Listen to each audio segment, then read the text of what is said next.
If you are not willing to learn, no one can help you.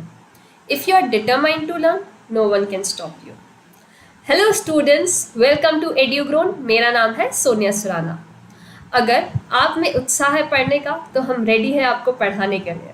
तो इसी से start करते हैं हम हिस्ट्री के क्लास 12 के चैप्टर 4 को, which is thinkers, beliefs and buildings, cultural development 600 BCE to 600 CE।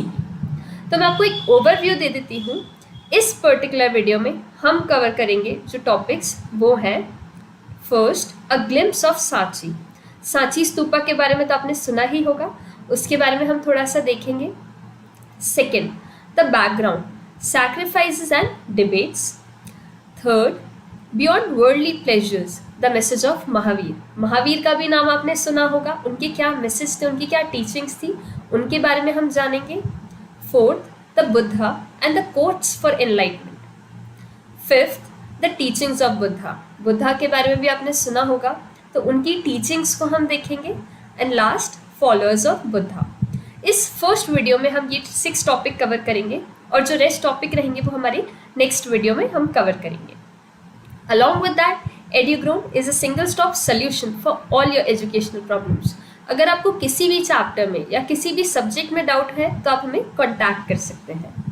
So moving forward, now while we will be focusing on Buddhism, it is important to remember that this tradition did not develop in isolation. Like ये एकदम छुपके से बंद कमरे में ये जो इनके थॉट्स थे ये डेवलप नहीं हुए। काफ़ी सारे सेवरल ट्रेडिशंस आए, काफ़ी सारी डिबेट्स और डायलॉग्स आए। अलॉन्ग विद दैट हमें पता चला कि what was Buddhism and how it evolved. वहीं अगर अपन बात करते हैं हिस्टोरियंस के बारे में, तो उन्होंने कोशिश की थी कि वो बुद्धिस्ट के, जैन लोगों के, ब्राह्मण्स के टेक्स्ट को पढ़ें और उनके आइडियाज़ को पहचान सकें कि क्या चीज़ थी, क्या उनके दिमाग में चल रहा था उस टाइम पे, क्या बताने की वो लोग कोशिश कर रहे थे। और इनको पढ़ने के लिए क्या करते हैं, या तो हम टेक्स्ट देखते हैं, या फिर हम इंस्क्रिप्शंस देखते हैं, या फिर मॉन्यूमेंट्स देखते हैं। बट साथ ही साथ अगर हम बात करें तो एक मॉन्यूमेंट जो है वो सांची में प्रेजेंट है, जो कि भोपाल में है। तो उस पर्टिकुलर हमें स्तूपा से पता चलता है बुद्धा के बारे में। अलॉन्ग विद दैट एक काफ़ी एक अच्छा कोट है बुद्धा का, you will not be punished for your anger, you will be punished by your anger. So make sure कि आप गुस्से में ना रहे, आप हमेशा हेल्दी रहे, आप हैप्पी रहे। That is my best wishes for you. So let's get started now. A glimpse of Sanchi.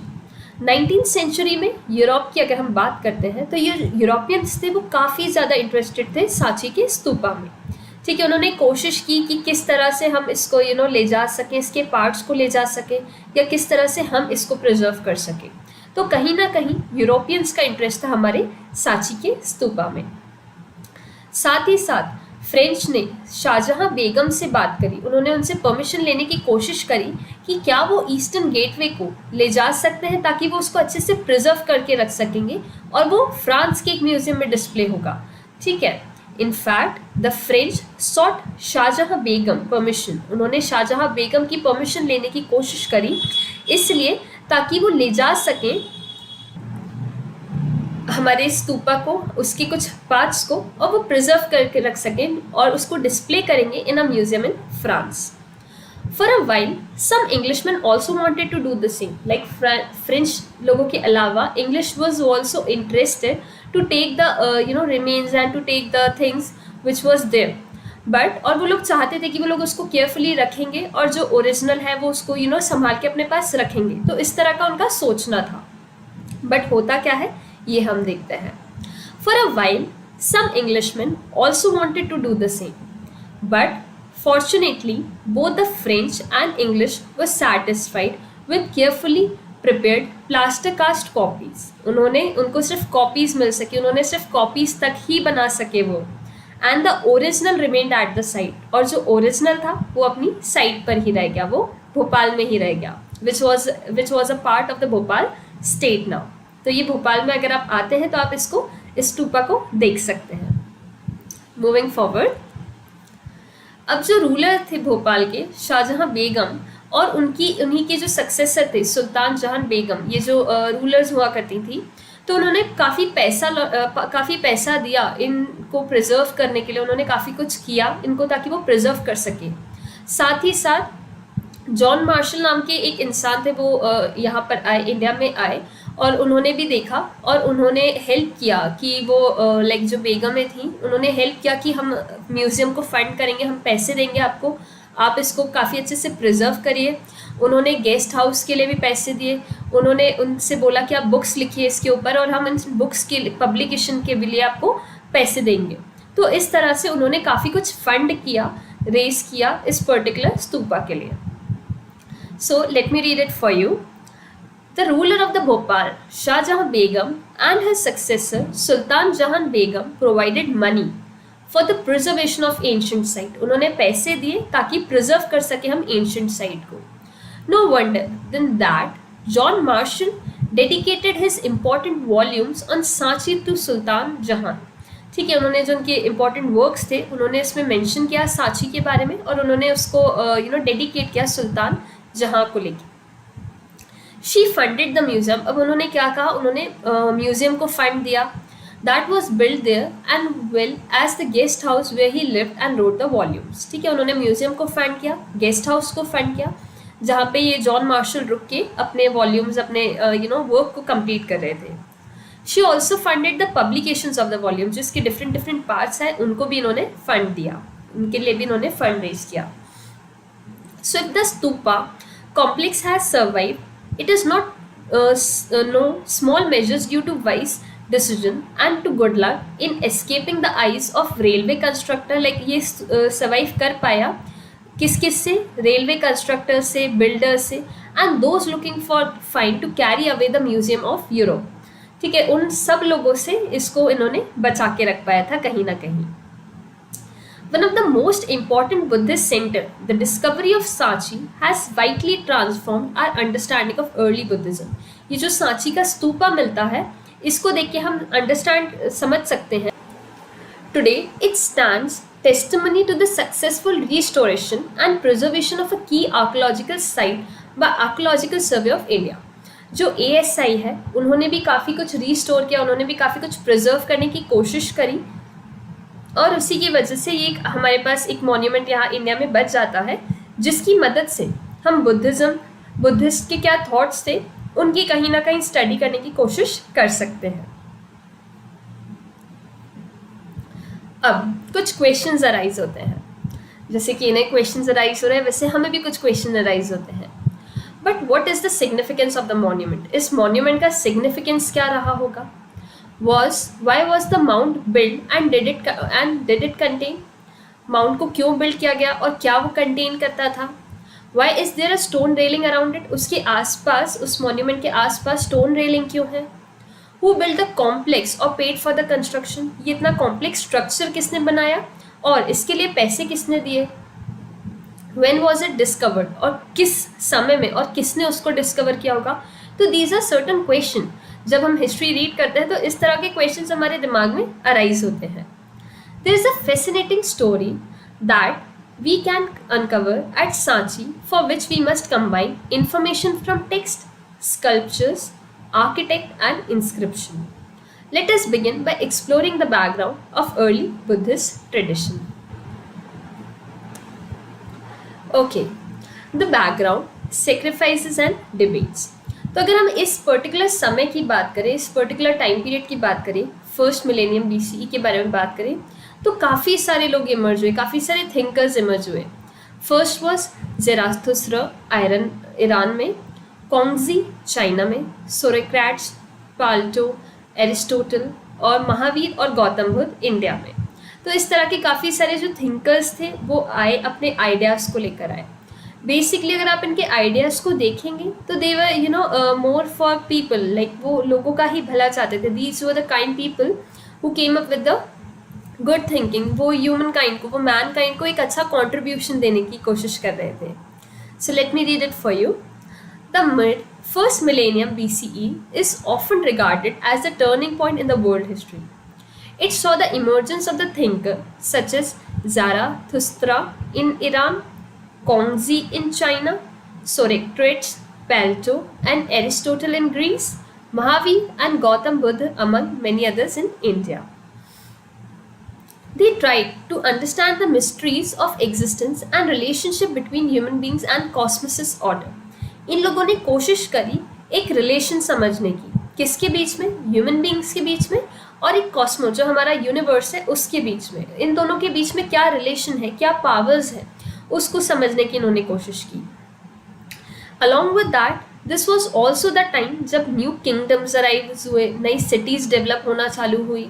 ठीक है, सोशल और इकोनॉमिक लाइफ लोगों की चेंज होना चालू होती है. ठीक है, तो इस तरह से यहाँ पे डेवलपमेंट को देखने मिलता है. They try to understand the mysteries of existence and the relationship between human being and cosmos' order. This was also the time when new king and cities were developing. नए king और cities develop हो रहे थे, kingdoms और cities develop हो रहे थे. And social and economic life was changing in a variety of ways in Ganga Valley. Ganga valley के आसपास जो लाइफ थी लोगों की, सोशल लाइफ भी और economic which is related to money, दोनों तरह की लाइफ जो थी वो काफ़ी चेंज हो रही थी. These thinkers attempted to understand these development as well. तो इन थिंकर्स ने कोशिश करी इन डेवलपमेंट को भी समझने की कि क्यों इस तरह से लोगों का माइंडसेट जो है वो चेंज हो रहा है या इस तरह से लोगों का माइंडसेट डेवलप हो रहा है. Moving to the next. Okay, the sacrificial tradition. अब अगर हम बात करें तो ये जो थॉट्स हैं, काफ़ी सारे थॉट्स आपको ऋग्वेदा से मिलते हैं, जो वैदिक थॉट्स हैं वो आपको उधर से मिल जाते हैं. और ऋग्वेदा हमें पता ही था कि वो डाइटीज़ के लिए, वो भगवानों के लिए लिखा गया था, स्पेशली अग्नि, इंद्र एंड सोम, इन गॉड्स को लेके लिखा जाता है.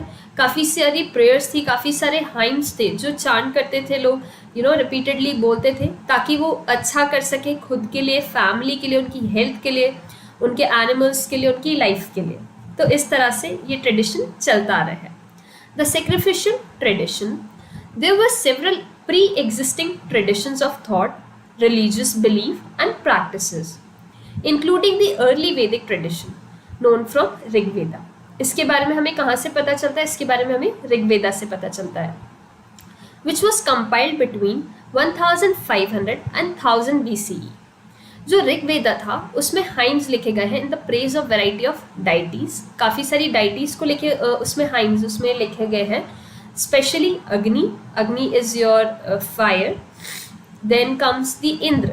इंद्र जो होते हैं वो आपके वॉरियर, लाइक जो फाइटर गॉड होते हैं, हम उनको इंद्र बोलते हैं. And Soma. Soma is the sun. जब हम सन की बात करते हैं तो हम सोम की बात करते हैं. ये MCQ पर्पज से इंपॉर्टेंट है. यू शुड बी नोइंग कि ऋग्वेदा में कौन सी डाइटीज के बारे में बात की गई है. ओके, अलॉन्ग विद दैट ये जो हाइम्स थे, ये जो हाइम्स बोलते थे, हाइम्स को जो चैंट करते थे, लाइक जैसे हम सुबह मॉर्निंग में प्रेयर चैंट करते हैं ना, इसी तरह से लोग इन हाइम्स को चैंट करते थे. जहाँ पे मेंशन किया गया था sacrifices were perform where people prayed for cattle. अब लोग किसके लिए प्रे करते थे? अपने कैटल के लिए, मोस्ट इम्पॉर्टेंटली अपने बच्चों के लिए, लड़कों के लिए खास करके, गुड हेल्थ के लिए एंड लॉन्ग लाइफ के लिए. तो इसके लिए जो लोग थे वो सुबह उठ के इन सब चीज़ों को चैंट करते थे, इन भगवानों का नाम लेते थे ताकि उनके साथ इनकी जो आसपास की चीज़ें हैं वो खुश रहे, वो हेल्दी रहे. सबसे पहले ये जो सैक्रिफाइसेस थे, ये जो रिचुअल्स थे, ये कलेक्टिवली परफॉर्म किए जाते थे. बट एक ऐसा समय आया जहाँ पे सिर्फ हाउस मेंबर्स ही या हाउस के जो हेड हुआ करते थे वही लोग इसको परफॉर्म करते थे. So basically what happened at first, sacrifices वो परफॉर्म कलेक्टिवली, ठीक है, जैसे मैंने आपको बताया कि सब साथ में मिलके परफॉर्म करते थे. But later on some were perform by the head of the household for the wellbeing of domestic unit. ठीक है, तो धीरे धीरे करके सिर्फ हाउस होल्ड ही अपने लिए परफॉर्म करने लगे 100 BCE से 500 BCE तक. मोर इलैबोरेट सेक्रीफाइसेस. अब कुछ कुछ सेक्रीफाइसेस कौन थे? राजसूय एंड अश्वमेधा, ये दो सेक्रीफाइस थे जो परफॉर्म किए जाते थे. And these were mostly perform by the Kings और द चीफ. जो हेड होते थे या जो सबसे स्ट्रॉन्गेस्ट लोग थे वो इन्हें परफॉर्म करते थे. और इनके परफॉर्मेंस में, इनको परफॉर्म करने में, इस रिचुअल को परफॉर्म करने में कौन इनकी हेल्प करेगा? ब्राह्मण्स. जो ब्राह्मण्स थे, जो प्रीस्ट थे, वो इनको हेल्प करते थे ताकि वो पर्टिकुलर रिचुअल को कंडक्ट कर सकें और उसको ईजिली कैरी कर सकें. Okay, now coming to the next topic which is new questions. काफ़ी सारे आइडियाज़ आते हैं उपनिषद से. उपनिषद हमें बताते हैं कि लाइक उसमें हमें लिखा गया है कि लाइफ क्या है, लाइफ के बाद डेथ, डेथ के बाद रीबर्थ, इस तरह का एक कंसेप्ट है। ये हमारे भी माइंड में काफ़ी बार घूमता होगा कि what happens after this life, what happens after the death, क्या रीबर्थ होता है या नहीं होता है? This is still a question mark to the people. Many ideas found in Upanishads show that people were curious about the meaning of life. लोग काफ़ी curious थे कि लाइफ है क्या, वो जानना चाहते थे कि क्या पॉसिबिलिटी है लाइफ की आफ्टर डेथ और after, like what does it happen, does rebirth happen. वो इस चीज़ों को समझना चाहते थे. Was rebirth due to past actions, क्या आपके पुराने एक्शंस के कारण आपका रीबर्थ होता है या उस फैमिली में आपका रीबर्थ होता है क्योंकि आपने पास्ट में काम ऐसे किए हों उस कारण आपका रीबर्थ होता है. सच इशूज़ वर होली डिबेटेड. ये इस तरह के इशूज़ जो है ये काफ़ी ज़्यादा डिबेट में रहते हैं. दीज आर स्टिल क्वेश्चंस जो कि लोग जिस पे डिबेट करते हैं. Thinkers were concerned with understanding and expressing the nature of the ultimate reality. जो thinkers थे वो समझना चाह रहे थे, वो अंडरस्टैंड करना चाह रहे थे कि what is the nature of ultimate reality. And others outside the Vedic tradition asked whether or not there even was a single ultimate reality. लोगों को समझ नहीं आ रहा था कि क्या ये चीज़ सही है, क्या ये चीज़ गलत है. उस पर्टिकुलर चीज़ को समझना it's out of the scope क्योंकि आपने उस चीज़ को देखा नहीं है. So people also began speculating on the significance of sacrificial tradition. उन्होंने धीरे धीरे sacrificial tradition को भी अपने रूटीन में लेकर आया. Now debate and discussions. Mostly debate and discussions तो हम सबको पता है कि भाई अगर कोई टॉपिक आता है उसमें कुछ लोग होते हैं जो उसको मानते हैं, कुछ लोग ऐसे होते हैं जो नहीं मानते हैं. And then at the end लोग डिस्कस करते हैं कि what is right and what is wrong. तो इस तरह से डिबेट और डिस्कशन चलते आते हैं. तो सेम अगर हम बात करें बुद्धिस्ट टेक्स्ट की तो उस पर भी कुछ डिबेट एंड डिस्कशंस चलते आते हैं. which mention as many as 64 sects और school of thought. वो mention करते हैं 64 school of thoughts, मतलब 64 thoughts procedure है उस particular बुद्धिस्ट टेक्स्ट के पीछे जो लिखा गया है. लोग क्या करते थे, जो टीचर्स हुआ करते थे उस टाइम पीरियड पे, वो एक जगह से दूसरी जगह ट्रैवल करते थे, अपने आइडियाज़ को, अपनी बातों को शेयर करते थे कि क्या सही है क्या गलत है. वो उसको कन्विंस अपने लोगों को बताने की कोशिश करते थे, उनको समझाने की कोशिश करते थे. So basically teachers use to travel from place to place trying to convince one another as well as lay persons about the validity of their philosophy, कि उनकी philosophy कितनी ज़्यादा valid है, कितनी ज़्यादा aesthetic है इस particular world में, और the way they understood the world. वहीं हम बात करें तो debate took place in कूटा ग्रहशाला, मतलब कि हट जो बनी रहती है पॉइंटेड रूफ के साथ, और इन grooves where traveling mechanics halted. If a philosopher succeeded in convincing one of his rival, the follower of the latter also become his disciple. Suppose कि दो ग्रुप है, उनमें से एक ग्रुप कुछ और चीज़ मानता है, दूसरा ग्रुप और कुछ और चीज़ मानता है. फर्स्ट वाले ग्रुप का लीडर आया, उसने इस तरह से स्पीच दी, उसने इस तरह से समझाने की कोशिश की कि दूसरे ग्रुप के लोग भी कन्विंस हो गए कि हाँ ये जो फर्स्ट ग्रुप का इंसान है ये सही बोल रहा है. तो क्या होगा कि वो सेकंड वाला जो ग्रुप है वो छोड़ के फर्स्ट ग्रुप को ज्वाइन कर लेंगे. तो इस तरह से यहाँ पे भी जो डिसाइपल्स थे वो एक ग्रुप को छोड़ के दूसरा ग्रुप ज्वाइन कर लेते थे अगर उन्हें लगता था कि जो थिंकिंग है, जो फिलॉसफी है वो सही है. If a philosopher succeeded in convincing one of his rivals, the followers of the latter also became his disciples. So support for any particular sect could grow and shrink over time. Many of these teachers, including Mahavir and Buddha, questioned the authorities of Veda. उन्होंने question किया कि whether ये जो वैदिक system है, ये जो आपने क्लासेस बना के रखी हैं कि अकॉर्डिंग टू बर्थ ही इंसान का ऑक्यूपेशन होगा, इंसान उसके अकॉर्डिंग ही रहेगा जो आपने ब्राह्मणिकल टेक्स्ट पे लिखा है. तो इन्होंने भी कहीं ना कहीं उस पर क्वेश्चन उठाया कि क्या ये चीज़ सही है. महावीर और जो बुद्धा थे उन्होंने इस अथॉरिटी को क्वेश्चन किया. They also emphasized individual agency, suggesting that men and women could strive to attain liberalization from the trials and tribulations of worldly existence. This was in marked contrast to Brahmanical position, whereas, as we have seen, an individual existence were thought to be determined by his or her birth in a specific caste or gender.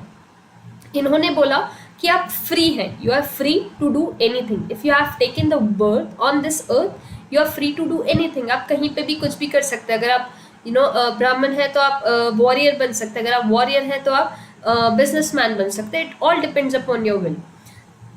तो इन्होंने कहीं ना कहीं question किया उस पर, और उन्होंने इस चीज़ पे भी क्वेश्चन किया कि अगर आप एक स्पेसिफिक कास्ट में बिलोंग करें या आप स्पेसिफिक जेंडर को बिलोंग करते हैं, अगर आप स्पेसिफिक जेंडर में हैं, दैट डजंट डिटरमाइन कि आप क्या कर सकते हैं क्या नहीं कर सकते और आपकी पोजीशन क्या है सोसाइटी में। तो इस चीज़ पे कहीं ना कहीं महावीर और बुद्धा ने फोकस किया। थोड़ा सा महावीर के बारे में जानते हैं। महावीर जो थे वो 23 तीर्थंकर्स को प्रिसीड करते थे। लाइक वो 24th तीर्थंकर खुद महावीर थे, उनके पहले 23 गुरुस और रह चुके थे। जो तीर्थंकर होते हैं वो टीचर्स होते हैं जो गाइड करते हैं मेन विमेन को across the river of existence. मतलब जिसको भी वो मिलते चले जाते हैं तो वो उन्हें ज्ञान देते हैं, वो उन्हें बताते हैं कि क्या सही है क्या गलत है। महावीर का बर्थ होता है कुंडलग्राम, मुजफ्फरपुर डिस्ट्रिक्ट, बिहार में, नियर वैशाली। उनके फादर का नाम था सिद्धार्थ, जो कि क्षत्रिय क्लास को बिलोंग करते थे। वहीं उनकी मदर का नाम था त्रिशाला, जो लिच्छावी की प्रिंसेस हुआ करती थी। उनकी वाइफ थी यशोदा और उनकी एक डॉटर भी थी। एट द एज ऑफ 30, जैसे ही वो 30 साल के होते हैं तो अपना घर छोड़ देते हैं और वो in the to acquire the knowledge, attainment of knowledge के लिए वो निकल जाते हैं अपनी एक अलग ही दुनिया में। एंड आफ्टर 12 ईयर्स, 12 साल वो बैठते हैं, अपने तपस्या करते हैं, तप करते हैं, बहुत सारी चीज़ें करते हैं, और एक टाइम पे उनको नॉलेज ऑब्टेन हो जाता है। एक टाइम पे वो नॉलेज को अटेन कर लेते हैं कि exactly what is the meaning of life, what is the purpose of life. साथ ही साथ में 72 एज में उनकी डेथ हो जाती है पावापुरी में, बिहार में जो है। So coming back to the topic beyond worldly pleasure, the message of Mahavir. तो वहीं अगर हम बेसिक फ़िलॉसफ़ी देखें महावीर की, तो उनकी फ़िलॉसफ़ी ऐसी थी कि हर एक इंसान, साथ ही साथ कुछ भी नॉन लिविंग थिंग भी जो है, हर एक उसमें कुछ ना कुछ कुछ ना कुछ इमोशंस है, कुछ ना कुछ चीज़ें हैं उनके अंदर। आपको किसी को भी हर्ट नहीं करना, आपको किसी को भी नुकसान नहीं पहुंचाना, किसी को भी बुरा नहीं बोलना। तो ये उनका कहीं ना कहीं बेसिक प्रिंसिपल था, इसको वो बहुत ज़्यादा मानते थे। The basic philosophy of the Jains were already in existence in North India before the birth of Vardhaman. इनके आने के पहले, महावीर को वर्धमान भी बोला जाता था, उनके आने के पहले ऑलरेडी काफ़ी कुछ फिलॉसफीज एग्जिस्ट हो रही थी, मतलब ऑलरेडी काफ़ी सारी फिलॉसफीज थी उनके आने के पहले भी। According to Jain tradition, Mahavir was preceded by 23 other teachers. अगर हम देखें तो महावीर जो थे उनके पहले 23 टीचर्स और रह चुके थे। He was a 24th। ठीक है, इनको टीचर्स बोला जाता है या फिर तीर्थंकर्स बोला जाता है। You should be knowing this word. अगर टीचर लिखा है या तीर्थंकर लिखा है तो आपको पता होना चाहिए। Literally those who guide main and women across the river of existence. जो लोग हर एक इंसान को इरिस्पेक्टिव ऑफ देयर जेंडर को उनको गाइड करते चले जाते थे कि क्या सही है क्या गलत है, how you should B living your life. The most important idea in Jainism is that the entire world is animated. ये काफ़ी एक इम्पॉर्टेंट पॉइंट है। जैनिज्म के अकॉर्डिंग ये बोला जाता है कि पूरी की पूरी जो दुनिया है ये एक एनिमेटेड सीन है, मतलब एक एनिमेटेड है, आप बोल सकते हैं। स्टोन्स की बात करें, रॉक्स की बात करें, वाटर की बात करें, हर एक चीज़ में लाइफ है कुछ ना कुछ। Non living, non injury. अब अगर आप नुकसान पहुँचाते हैं, मतलब आपको नुकसान पहुँचाना ही नहीं है किसी भी लिविंग को, like humans, animal, plants, insects, किसी को भी आपको नुकसान नहीं पहुंचाना। ये उनका मेन आइडिया था, ये उनकी मेन फिलॉसफी हुआ करती थी। साथ ही साथ उन्होंने अहिंसा का धर्म अपनाया, अहिंसा का प्रिंसिपल अपनाया। उसका मतलब ये है कि किसी भी लिविंग थिंग को कोई भी तरह का हार्म नहीं पहुंचाना है, ये उनका मेन मोटिव था, ये उनका मेन मकसद था। He emphasized within Jainism has left its mark on Indian thinking as a whole. According to Jain teachings, the cycle of birth and rebirth is shaped through karma. उन्होंने बोला कि आप कहाँ पे पैदा होते हैं, किस तरह से पैदा होते हैं, ये आपके कर्म के ऊपर है। आपके अच्छे कर्म होंगे, आपको अच्छी फैमिली मिलेगी, आपको अच्छी लाइफ मिल पाएगी। अगर आपके बुरे कर्म है, आपको बुरी लाइफ मिलेगी, आपको बुरी फैमिली मिलेगी। तो समवॉट वो इस तरह से कुछ बोलना चाहते थे। Asceticism and penance are required to free oneself from the cycle of karma. अगर आपको अपने आप को फ्री करना है, कर्मों से अगर आपको अपने आप को दूर करना है, तो आपको रॉन्ग डूइंग्स खत्म करनी पड़ेंगी, आपको एक डिसिप्लिन फॉलो करना पड़ेगा राइट लाइफ में, आपको रिलीजियस होना पड़ेगा, एक सही रीजन से आपको काम करना है ताकि आप किसी को भी किसी भी तरह का नुकसान ना पहुंचा पाए। उन्होंने यही बोला यहाँ पे कि अगर आप इस वर्ल्ड में एग्जिस्ट कर रहे हैं तो आपको सबके लिए अच्छा करना है, आपको सबके लिए अच्छा सोचना है। This can be achieve only by renouncing the world, therefore monistic existence is necessary condition of salvation. अगर आपको फ्री होना है, अपने आप को इन सारी डिस्ट्रक्शन से बचाना है, तो आपको एक एक सादगी वाला जीवन जीना पड़ेगा। आपको इस तरह से रहना पड़ेगा कि किसी को भी मॉन्क की तरह, किसी को भी आप एकदम शांत रहें, कि किसी ने भी आपको कुछ किया तो आप उससे जाके लड़े नहीं, अपना एंगर ना शो करें, आप बुरा ना बोले ना बुरा करिए किसी के लिए। तो इस तरह से उनकी सोच थी। Jain monks and nun took 5 vows। उन्होंने 5 vows या 5 promises लिए। सबसे पहले किसी को भी नहीं मारेंगे, सेकेंडली चोरी नहीं करेंगे, झूठ नहीं बोलेंगे, third to observe celibacy like unmarried रहेंगे, and fourth to abstain from possessing property, fifth one to abstain from possessing property. मतलब किसी भी तरह का ऐसा नहीं बोलेंगे कि इस पे मेरा हक है या ये मेरी चीज़ है, तो किसी भी तरह से पोसेस नहीं करेंगे कि this belongs to me, because nothing belongs to us, everything belongs to god. So this is how they were thinking. The spread of Jainism, जो जैनिज्म है वो धीरे धीरे करके हर जगह पे स्प्रेड होता है। बुद्धिस्ट स्कॉलर्स सब अपने अपने लैंग्वेजेस में उसके बारे में लिखना चालू करते हैं। जैसे कि बुद्धिस्ट के बारे में लिखा था, वैसे ही जैन की फिलॉसफीज को हर जगह लिखना चालू करते हैं, अलग अलग लैंग्वेजेस में लिखना चालू करते हैं। उनके थॉट्स को भी प्रिजर्व करके रखा गया काफ़ी सारे लाइब्रेरीज में। उनके भी काफ़ी सारे डिवोटीज थे, डिसाइपल्स थे, जो उनके पीछे पीछे उनके स्टेप्स को फॉलो करने लगे। So gradually, Jainism spread to many parts of India. Like the Buddhists, Jain scholars produced a wealth of literature in a variety of languages like Prakrit, Sanskrit and Tamil. ठीक है, Buddhist की तरह ही जैन में जो scholars थे उन्होंने भी अलग अलग तरह से उसको लिखने की कोशिश की, अलग अलग लैंग्वेजेस में उन्होंने उसको लिखा। For centuries, manuscript of these texts were carefully preserved in libraries attached to temples। मतलब टेम्पल्स में ही जो लाइब्रेरीज बनी रहती थी जहाँ पे रिलीजियस चीज़ें रखी जाती थी, तो उधर पे उसको रखा, संभाल के रखने की कोशिश की।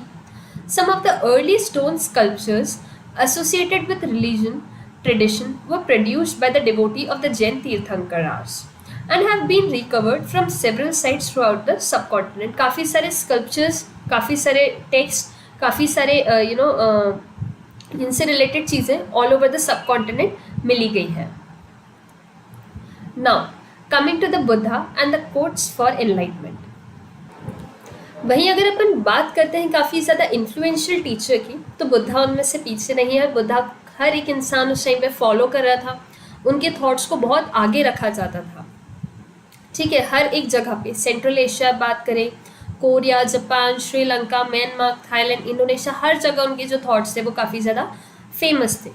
उनके थॉट्स को भी लिखा गया, उनके बारे में पढ़ा गया, लोगों ने उनको प्रिजर्व करने की कोशिश की। So let's get started. One of the most influential teachers of the time was Buddha.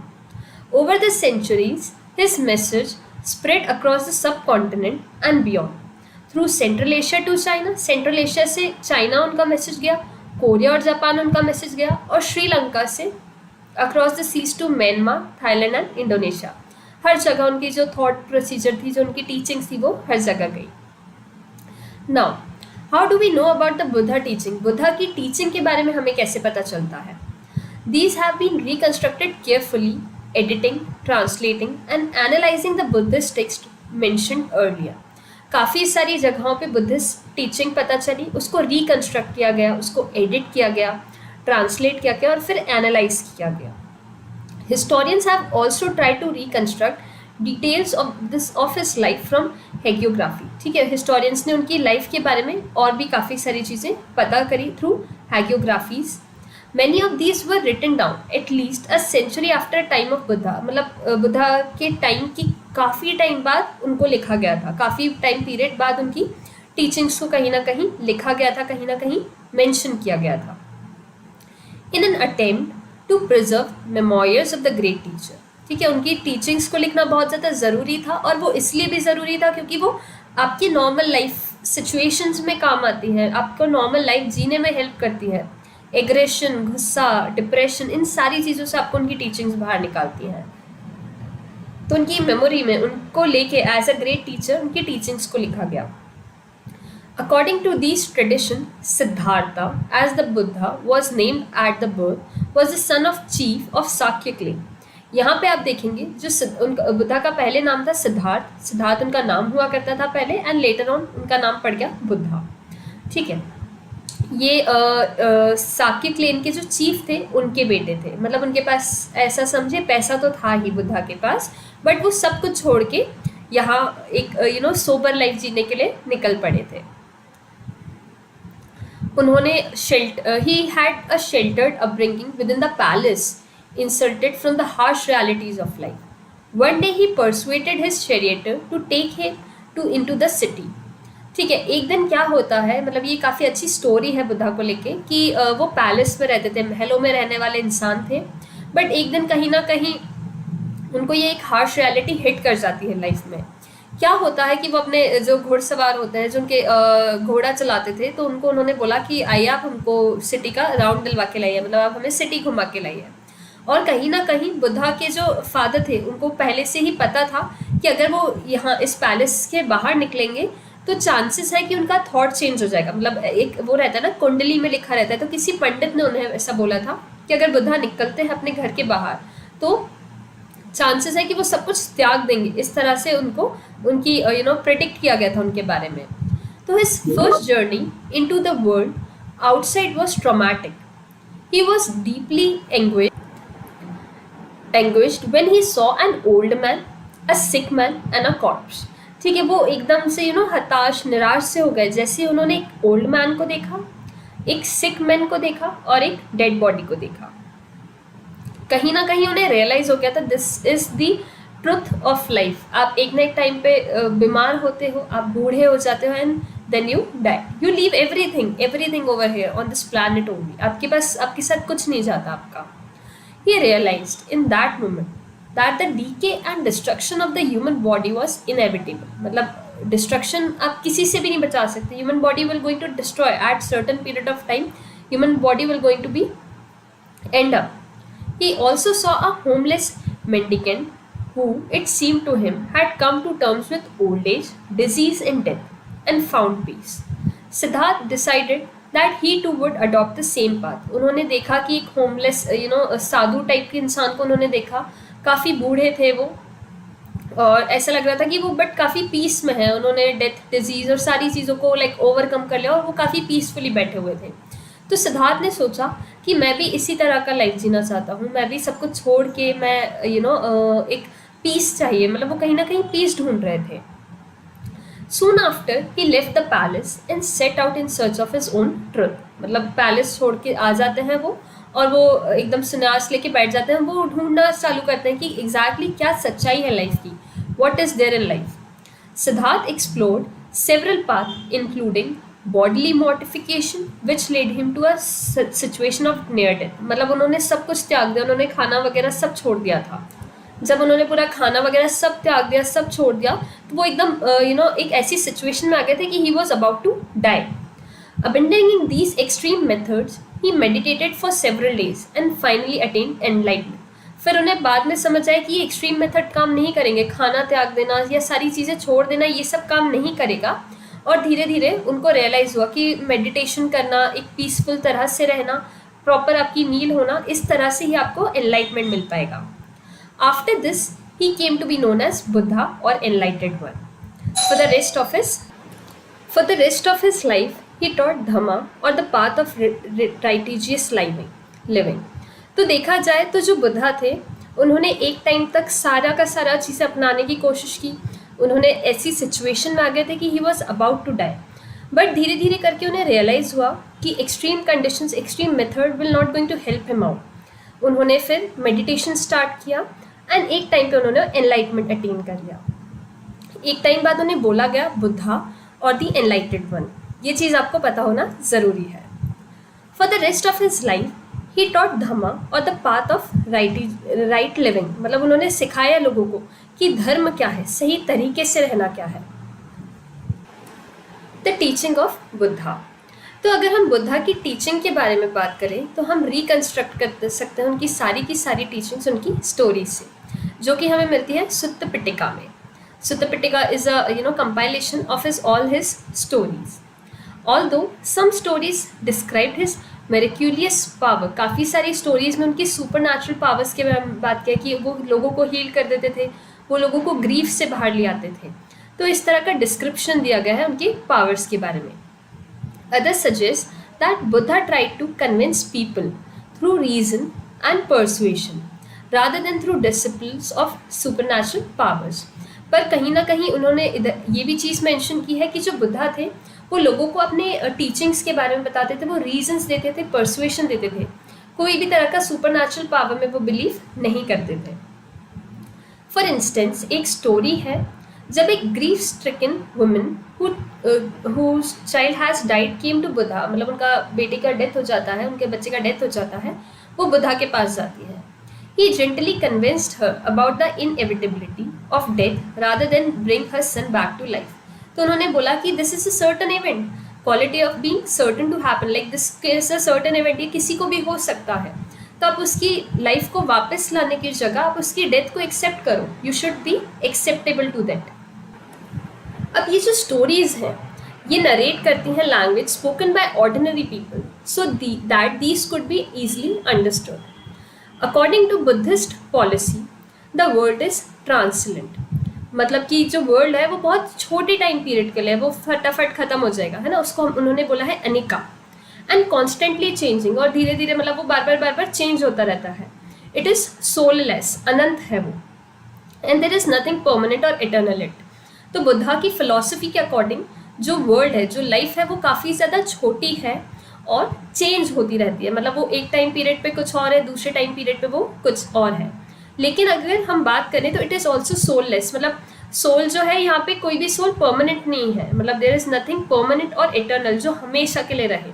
हर एक चीज़, इवन अगर हम प्लांट्स की बात करें तो एक टाइम पीरियड पे उनकी भी डेथ हो जाती है, कोई भी एनिमल, कोई भी ह्यूमन बींग, सब कुछ इवोल्व होता है, सब कुछ बदलते चले जाता है, लोग आते हैं, लोग मरते हैं, प्लांट्स आते हैं, है ना, दे डाइड ऑल्सो। तो कुछ भी इटर्नल नहीं है, कुछ भी हमेशा के लिए नहीं है, परमानेंट नहीं है, ये बुद्धा ने बोला। विद इन दिस ट्रांसलेंट वर्ल्ड, ये जो चेंजिंग वर्ल्ड है, ये जो छोटा सा दुनिया है, यहाँ पे जो सौरव है वो तो रहेगा ही। ह्यूमन एग्जिस्टेंस में अगर आप जिंदा हैं तो आपको दुख तो रहेगा ही रहेगा, किसी ना किसी चीज़ का। अगर भाई किसी ने कुछ छोटा सा बोल दिया तो हमको उत्ते में ही बुरा लग जाता है कि अरे इसने हमें ऐसा कैसे बोल दिया, तो दुख तो हमेशा ही रहने वाला है। It is by following the path of moderation between severe penance and self indulgence that human being can rise above those worldly trouble. अगर ह्यूमन बीइंग कोई प्रॉपर फॉलो करे, मतलब अगर वो पाथ फॉलो करे मॉडरेशन का और सेल्फ डिसिप्लिन का, सेल्फ इंडल्जेंस का, तभी वो इस पूरे जो दुख है, जो वर्ल्ड में जितनी भी परेशानियां हैं, उससे वो ऊपर उठ सकते हैं या उससे वो ऊपर आ सकते हैं। In the earliest form of Buddhism whether और not god existence was irrelevant. Buddhism ने बताया कि गॉड का होना ये नहीं है, मतलब गॉड है ही नहीं किसी भी तरह से। The Buddhist regarded the social world as the creation of human rather than the divine origin. Therefore, he advised kings and गहपतिस to humane and ethical. उन्होंने बोला कि इस अगर आप दुनिया में देखेंगे तो according to Buddha he regarded social world as a creation of humans, like कि ह्यूमंस ने ही इस वर्ल्ड को क्रिएट किया है। आप हैं, फिर आपके बच्चे हैं, इस तरह से आपका वर्ल्ड क्रिएटेड रहता है, यहाँ पे लोग रहते हैं। रादर देन डिवाइन ओरिजिन, कोई ऐसी डिवाइन पावर नहीं, कोई ऐसी शक्ति नहीं है जो इस सबको क्रिएट करे, ये ऐसा बुद्धा ने बोला। उन्होंने नहीं बोला कि मतलब गॉड है और गॉड सबको क्रिएट कर रहे हैं, वो बुद्धा उस चीज़ को नहीं मानते थे। Therefore, he advised kings और गहपति, उन्होंने किंग्स को बोला कि आपको ह्यूमेन होना चाहिए, आपको एथिकल होना चाहिए चीज़ों को लेके। Individual efforts was expected to transform social relations, individual के एफर्ट्स बहुत ज़्यादा ज़रूरी थे ताकि सोशल रिलेशंस में डिफरेंस आए, ताकि सोशल रिलेशंस बिल्ड हों। The Buddha emphasized individually agency and righteous action as a means to escape from the cycle of rebirth and attain self-realization and nirvana, literally the extinguishing of the ego and desire, and thus end the cycle of suffering for those who renounce the world. उन्होंने बोला, बुद्धा ने बोला कि अगर आप हर एक चीज़ अच्छी चाहते हैं, अगर आप एक राइट एक्शन लेते हैं, तो ये जो आप इस साइकिल जो रीबर्थ वाली साइकिल है और बार बार आपको दुख मिल रहा है, पेन प्लेजर वाला जो चीज़ है, इससे आप अपने आप को निकाल सकते हैं. उन्होंने बोला आप अपने ईगो को हटा दीजिए, आप अपने जो आपकी डिज़ायर्स हैं, जो आपकी चाहते कि ये चाहिए वो चाहिए, सारी चीज़ें हैं ना, उन सब के पीछे आप भागना छोड़ दीजिए. तो कहीं ना कहीं जितनी भी सफरिंग आती है उन सब साइकिल के साथ, वो सब कहीं ना कहीं ख़त्म हो जाएगी. According to Buddhist tradition, his last words to his followers was, उनके जो लास्ट वर्ड थे उनके फॉलोअर्स के लिए वो थे, be lamps on to yourself as all of you must work out your own liberalisation. आपको अपने खुद के फ्रीडम के लिए काम करना पड़ेगा, आपको खुद के लिए काम करना पड़ेगा, आपको उसमें से निकलना पड़ेगा. Now coming to the followers of Buddha, soon there grew a body of disciples of Buddha, and he founded a Sangha, an organization of monks who too became teachers of Dhamma. These monks lived simply, possessing only essential requisites for survival, such as bowl to receive food once a day from the latter. अगर हम देखें तो यहाँ पे क्या हुआ, Buddhist के जो बुद्धिस्ट के जो फॉलोअर्स थे वो उनको फॉलो करने लगे और उन्होंने मिलकर एक संघ बना लिया, एक ऑर्गेनाइजेशन बना लिया, जहाँ पे सारे के सारे जो मॉन्क थे वो साथ में रहते थे, बुद्धा से वो टीचिंग लेते थे, धर्म को सीखते थे. तो इस तरह से उनकी वर्किंग हो रही थी. अब ये जो मॉन्क थे ये बहुत कुछ अपने पास नहीं रखते थे, सिर्फ उनके पास एक बाउल रहता था खाना खाने के लिए, और वो भी जो खाना था वो बाहर जाके लोगों से लेते थे. बाहर जाके जो नॉर्मल लोग हैं, जो नॉर्मल जनता है, उनसे वो खाना लिया करते थे और इनको भिक्षु बोला जाता था. As they lived on alms, they were known as bhikshus. Initially only men were allowed into Sangh. Starting में सिर्फ जो मेन थे, जो मेल मेंबर्स हुआ करते थे, वही उस ग्रुप का पार्ट बनते थे. बट लेटर ऑन जो विमेन थी, जो फीमेल थी, उनको भी एक अपॉर्चुनिटी मिली कि वो भी इस पर्टिकुलर ग्रुप का पार्ट बन सकें. According to Buddhist text, this was made possible through the meditation of Ananda, one of the Buddha's dearest disciples, who persuaded him to allow women into Sangha. ये बुद्धा के एक डिसाइपल के ही कारण ऐसा हो पाया था कि जो विमेन थी, जो फीमेल थी, उनको भी सांग का पार्ट बनने मिलता है. The Buddhist foster mother Mahaprajapati Gautami was the first women to be ordained as bhikshuni. वो फर्स्ट विमेन थी जिनको भिक्षु बनाया गया था. Many women who entered the sangha became teachers of dharma and went on become theris और respected women who has attained liberalisation. अब अगर हम बात करें यहाँ पे बुद्धिस्ट की या बुद्धा के फॉलोअर्स की, तो वो अलग अलग सोशल ग्रुप से आते थे. काफ़ी सारे जो थे वो किंग थे, वेल्दी मैन थे, गृहपतिज हुआ करते थे. काफ़ी सारे जो थे वो वर्कर्स थे, स्लेव्स थे, क्राफ्ट पर्सन थे. एक बार वो जब सांग को ज्वाइन कर लेते थे, उस ग्रुप को ज्वाइन कर लेते, तो उन सबका पोजीशन इक्वल हो जाता था और सबके सब या तो भिक्षु होते थे या भिक्षुकनीज होते थे. ठीक है. अलॉन्ग विद दैट वो लोग काफ़ी कुछ डिस्कशन करते थे, काफ़ी सारी चीज़ों को समझते थे, और अगर वो फेल हो जाते थे किसी सब्जेक्ट पे तो वोट के थ्रू एक पर्टिकुलर डिसीजन पे आते थे. सो let me read it for you. The Buddha followers came from many social groups. They included Kings, wealthy men and Gahapatis, and also humbler folk, workers, slaves and craft people. Once within the Sangh, all were regarded as equal, having shed their earlier social identities on becoming bhikshu and bhikshukinis. The internal function of Sangh was based on tradition of ganas and sanghas, where consensus were arrived at through discussions के through एक proper solution पे, एक proper conclusion पे आते थे. If they fail, decisions were taken by vote on the subject. ठीक है, decision लिया जाता था वोट करके. फिर देखा गया कि जो बुद्धिज़्म है वो धीरे धीरे करके ग्रो होता है आफ्टर हिज डेथ, और काफ़ी सारे लोग जो हैं वो उस पर्टिकुलर पाथ पे चलने लग जाते हैं, उनकी वैल्यूज़ को फॉलो करते हैं. उनको रियलाइज़ होता है कि सुपीरियरिटी बर्थ से नहीं आती है, वो आती है आपके खुद के अंदर से. सो Buddhism grew rapidly, both during the lifetime of Buddha and after his death, as it appealed to many people dissatisfied with existing religious practices and confused by the rapid social changes taking place around them. the importance attached to the conduct and values rather than claims of superiority based on birth.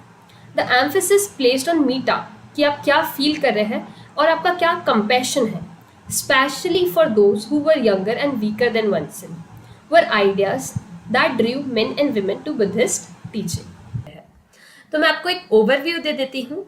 इस particular video में हम जो topic cover करेंगे वो है first stupas, second discovering stupas, the fate of Amaravati and Sanchi, third sculptures, fourth new religious tradition, and fifth can we see in everything. So basically इस तरह से हम ये चैप्टर को प्रोसीड करेंगे. One more thing, EduGrown is a single stop solution for all your educational problems. अगर आपको पढ़ाई में कुछ भी दिक्कत होती है तो आप हमें कॉन्टैक्ट कर सकते हैं. So let's begin. बात करते हैं हम स्तूपा की. जब हमने देखा कि जो बुद्धिस्ट थे उनके आइडियाज आए, उनके प्रैक्टिस आए, इवन दो लोग जो थे उनको काफ़ी हद तक मानने लगे थे, उनके बारे में पता चलता है ब्राह्मण्स, जैन्स और दूसरे टेक्स्ट में भी. साथ ही साथ काफ़ी सारे मॉन्यूमेंट्स हैं जो वो पीछे छोड़ के गए, जिसकी वजह से पता चलता है कि how Buddhist people use to live their life. So let me read it for you. We have seen that Buddhist idea and practices emerged out of a process of dialogue with other traditions, including those of Brahmins, Jain, and several other. Not all of whose ideas and practice were preserved in the text. सबके ideas नहीं preserved हैं text में, but still आप काफ़ी सारी चीज़ों को find out कर सकते हैं टेक्स्ट के through. Some of these interactions can be seen in ways in which sacred places came to be identified. जो sacred, जो religious places थी, उसको किस तरह से आइडेंटिफाई किया गया, उसके थ्रू भी आपको काफ़ी कुछ पता चलेगा. From earliest time, people tend to regard certain places as sacred. Sacred means कि जो बिल्कुल धर्म को लेके हो, या जो ऐसी प्लेस जिसके जो मेन मोटिव है, उसको बनाने के पीछे जो मेन मोटिव है वो रिलीजन ही रहा हो. जब हम देखते हैं कुछ इस तरह की साइट्स, या अगर हम देखते हैं कोई स्पेशल ट्री, कुछ यूनिक रॉक या कुछ नेचुरल ब्यूटी जो श्रिन के आसपास हो, तो उनको हम बोलते हैं chaitya. Let me repeat the definition for you. Sites with special trees, site ऐसी साइट जहाँ पे स्पेशल ट्रीज आपको मिलेंगे, यूनिक रॉक्स मिलेंगे, sites of awe inspiring natural beauty. इन सारी साइट्स में with small shrines attached to them, like मंदिर उनके आसपास हो और मंदिर के आसपास ही सारी आपको ब्यूटी देखने को मिलेगी. समटाइम डिस्क्राइब्ड एज चैत्य, उसको हम बोलते हैं चैत्यास. तो जब हम बात करते हैं बुद्धिस्ट लिटरेचर की, तो हमें काफ़ी सारे चैत्यास के बारे में पता चलता है. अलॉन्ग विद दैट, जब हम बुद्धा की लाइफ के बारे में देखते हैं तो हम देखते हैं कि वो कहाँ बॉर्न हुए, कहाँ उन्हें एनलाइटमेंट मिला, उन्होंने अपना फर्स्ट लेक्चर कहाँ पे दिया था, कहाँ पे उन्होंने निबाना या एनलाइटमेंट को फाइनली प्राप्त किया था. तो ये काफ़ी सारे अलग अलग क्वेश्चंस हैं जिनके अलग अलग आंसर्स हैं जो हम अभी देखेंगे. अलॉन्ग विद दैट हमें एक चीज़ पता होना ज़रूरी है कि जो अशोका थे वो तो बहुत ही बड़े फॉलोअर्स थे बुद्धिज़्म के, लाइक वो काफ़ी ज़्यादा मानते थे बुद्धिज़्म को. So let me read it for you. Buddhist literature mention several chaityas. It also describe places associated with Buddha life. When he was born, like वो born हुए थे लुम्बिनी में. ये MCQ के फॉर्म में आ सकते हैं, तो you can write down or you should be knowing these facts कि वो born हुए थे लुम्बिनी में. उनको enlightenment मिला था बोध गया में. उन्होंने अपना फर्स्ट sermon सारनाथ में दिया था, where he attained निबाना कुशीनगरा में. ग्रेजुअली हर एक जो प्लेस है उनकी जो भी उन्होंने जितने भी काम किए, हर एक प्लेस उनसे रिलेटेड सेक्रेड या रिलीजियस या बहुत अच्छी मानी जाती है, एक तरह से प्योर मानी जाती है. We know that about 200 years after the Buddha के 200 साल बाद Ashoka erected a pillar at Lumbini. Ashoka ने लुम्बिनी में एक पिलर बनाया to mark that fact that he has visited the place. ये बताने के लिए कि ये जो बुद्धा थे वो उस पर्टिकुलर प्लेस को लुम्बिनी में उन्होंने विजिट किया था, वो बताने के लिए अशोका ने एक बहुत ही बढ़िया पिलर इरेक्ट करवाया था. One of the thought of Buddha is, with our thoughts we make the world. So I hope आप अपने thoughts को change करेंगे, आप अपने thoughts को और improvise करेंगे, जिसकी वजह से आप एक मेजर कंट्रीब्यूशन कर पाए इस लाइफ में, इस वर्ल्ड में। Why were stupas build? अब एक क्वेश्चन अराइज होता है कि स्तूपा तो बना दिए गए, बट इनको बनाने का क्या मोटिव रहा होगा? क्या यहाँ पे लोग आराम करते थे? क्या यहाँ पे लेक्चर्स दिए जाते थे? क्या यहाँ पे खाना दिया जाता था? मोटिव क्या था इसको बनाने का? So there were other places too that were regarded as sacred. This was because relics of the Buddha, such as his bodily remains or objects used by him, were buried here.